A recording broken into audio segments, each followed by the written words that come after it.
নমস্কার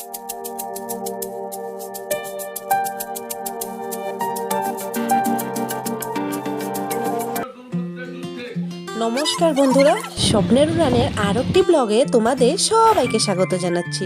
তোমরা সবাই কেমন আছো? আশা করি ভালোই আছো। তবে আমি রেডি হয়ে আমরা কোথায় চলে যাচ্ছি বলো তো? আমার বাপের বাড়িতে। তো কেন যাচ্ছি অবশ্যই জানতে পারবে। তো চলো এবার যাওয়া যাক।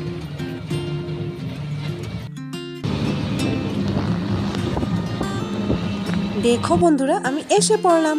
তবে রিবানের কথা আর কি বলবো, সেটা আমি পরে বলবো।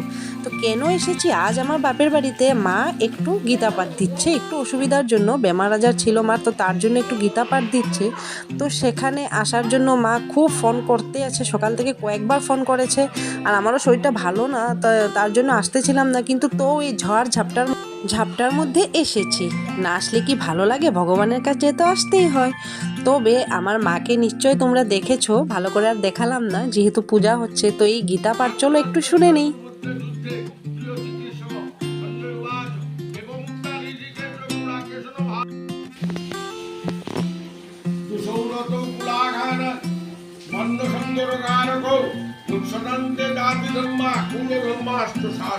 গীতা পাঠ শুনতে শুনতে আমি একটু বাইরে এসে বসেছি, কেন কি আমার দাদার ছেলের সাথে একটু খেলা করছিলাম। তবে দিয়া এদিকে উঠিয়েছিল, কিন্তু প্রসাদ খাওয়া দাওয়া হলো সেই ভিডিওটা উঠাই নেই। মা খিচুড়ি লাবড়া এসব বানিয়েছিল। তবে খাওয়া দাওয়া করে এবার চলে যাব, কেন কি যা ঝড়ঝাপটা মানে দিচ্ছে, বৃষ্টি দিচ্ছে, একটু জলদি চলে যাব। মা দেখো বাইরে দাঁড়ো হয়ে আছে, মানে আসতে দিচ্ছিলই না একেবারে। টমটমও বলে যাচ্ছে যে আজ থেকে যা, কিন্তু তা কি করব, আসতে তো হবেই। তো এসে পড়লাম। এদিকে রাস্তায় দেখো কি অবস্থা, চারিদিকে জল হয়ে যাচ্ছে, মানে অনবরত বৃষ্টি দিয়েই যাচ্ছে, কখনো জোরে কখনো আসতে। বৃষ্টি তো আর থামছেই না। তবে এবার আমরা চলে যাচ্ছি, কেন কি বৃষ্টির কথা আর কি বলবো, একটু জলদি যাও। তবে আমি ঘর থেকে আসার সময় তোমরা দেখেছো একটু ভিডিও উঠিয়েছিলাম, যেহেতু টমটমও চারিদিকে মানে কাপড় দেওয়া, মানে তার জন্য আর ভিডিও উঠাতে পারি নাই ভালো করে। তো একটু উঠিয়েছি। তো এসে একটু কাপড় চেঞ্জ করে এখন বসলাম, তোমাদের সাথে একটু কথা বলে নিই। তবে যা পরিস্থিতি আমাদের এখানে বিগত দুদিন ধরে রিমালের যে উৎপাতটা সেটা চলছে।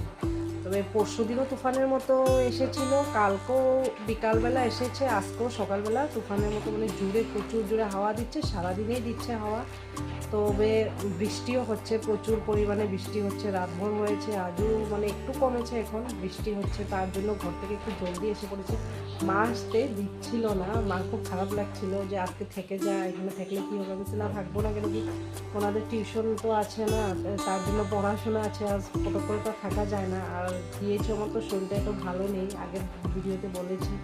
তো তার জন্য ভেবেছিলাম যাবো না, কিন্তু মা এত উৎপাত করছে, এত ফোন করছে, খারাপও লাগছে। তার জন্য বলছি না, চলেই যাই, যেটা হবে পরে দেখা যাবে, যায় এত আর কি বৃষ্টি হবে। গিয়ে এই জন্য জলদি এসে পড়লাম। পরে যদি আরও বেশি বৃষ্টি দেয়, বলা তো যায় না কখন কি মানে পরিস্থিতি হয়।